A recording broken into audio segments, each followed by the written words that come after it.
ऐसा लगता है कि ममता बनर्जी के चुनाव हारने से दिल्ली में राहुल गांधी बहुत खुश हैं, चाहे वो वैसे कितना भी ममता बनर्जी के समर्थन में बयान देते रहें, क्योंकि इसी बहाने उन्हें वोट चोरी के मुद्दे को जिंदा करने का एक नया मौका मिल गया है। ऐसा लगता है कि राहुल गांधी अभी तक वर्ष 2024 में लोकसभा चुनाव में अपनी हार को भुला नहीं पाए हैं। आज उन्होंने सोशल मीडिया पर लिखा कि लोकसभा चुनाव में वोट चोरी हुई है। ये देखिए, मैं बड़ी स्क्रीन पर आपको दिखाता हूं कि राहुल गांधी ने आज क्या लिखा है।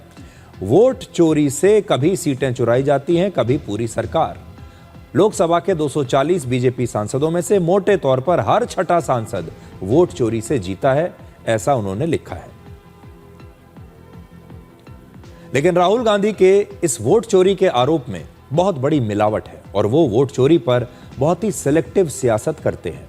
जिन राज्यों में बीजेपी जीत गई वहां राहुल गांधी वोट चोरी का आरोप लगाते हैं, लेकिन जहां कांग्रेस की जीत हुई वहां राहुल गांधी जीत का जश्न मनाते हैं।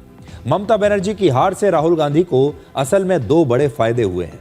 पहला, अब वो ममता बनर्जी के नाम पर वोट चोरी का मुद्दा उठा सकते हैं। सोचिए, अगर ममता बनर्जी जीत जाती तो फिर वो वोट चोरी का मुद्दा कैसे उठाते। इसलिए आज राहुल गांधी सोचते होंगे कि अच्छा ही हुआ कि ममता बनर्जी हार गई, अब मैं एक बार फिर से वोट चोरी का मुद्दा उठा सकता हूं कि देखिए ममता बनर्जी भी हार गई और ये तो वोट चोरी की वजह से हारी है।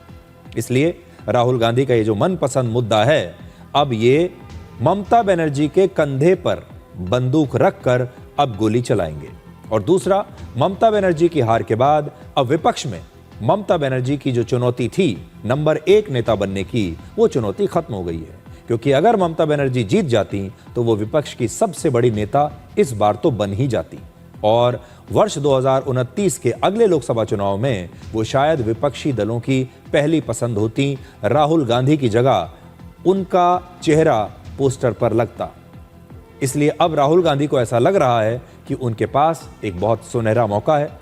अब वो वोट चोरी के मुद्दे पर एक बार फिर से पूरे विपक्ष को एक साथ जोड़ सकते हैं और ममता बनर्जी का कद भी अब कम हो चुका है। अगर राहुल गांधी वाकई वोट चोरी के आरोपों को लेकर गंभीर हैं तो आज हम उन्हें मुफ्त की एक सलाह देना चाहते हैं। अगर वो चाहें तो पश्चिम बंगाल के अपने 2 और असम के 19 कांग्रेसी विधायकों को इस्तीफा देने के लिए कह सकते हैं। अगर उन्हें लगता है कि पश्चिम बंगाल में वोट चोरी हुई है, असम में वोट चोरी हुई है, तो वो अपने विधायकों से इस्तीफा दिलवा दें और कह दें कि हम तो ऐसे विधानसभा में बैठेंगे ही नहीं जहां वोट चोरी हुई हो। अगर वो ऐसा करेंगे तो उनके वोट चोरी के आरोपों में थोड़ी गंभीरता और थोड़ी ईमानदारी दिखाई देगी।